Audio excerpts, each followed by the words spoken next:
hard sometimes to recognize that I need to take a step back and to wind down, but it is important to do some things for yourself.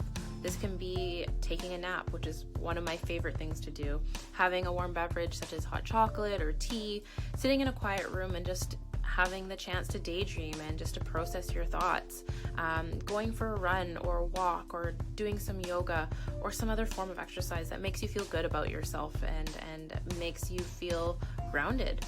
Taking a bath or lighting candles or a scent that is familiar that gives you a homey, happy feeling.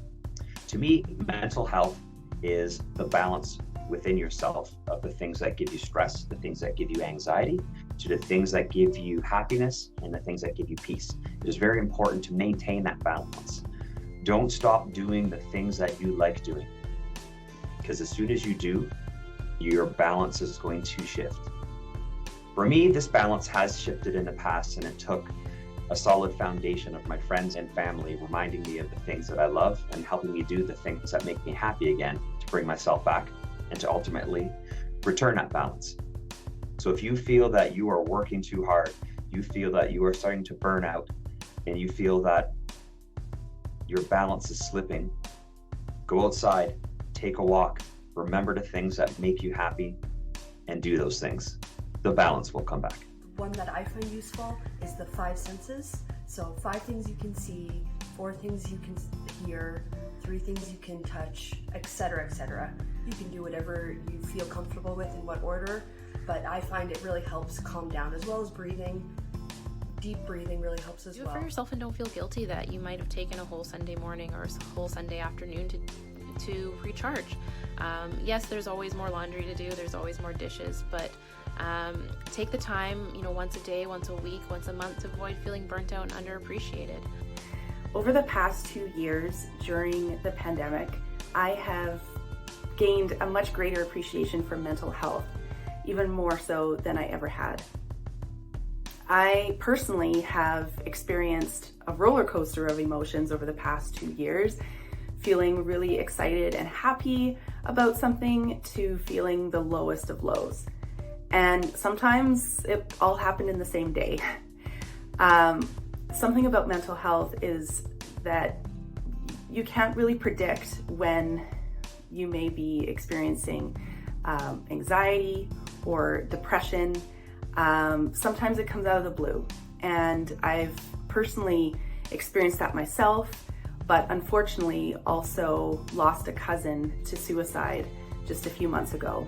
And so I've seen and witnessed the devastating effects of mental illness and how important it is to seek help and how important it is to know that you're not alone in the pain that you might be feeling.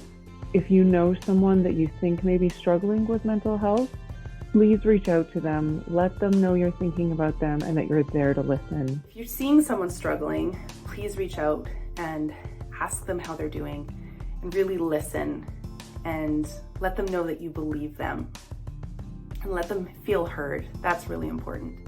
If you are struggling with mental health right now, please know that it won't last forever. So please talk to your doctor and talk to people you love if you're struggling.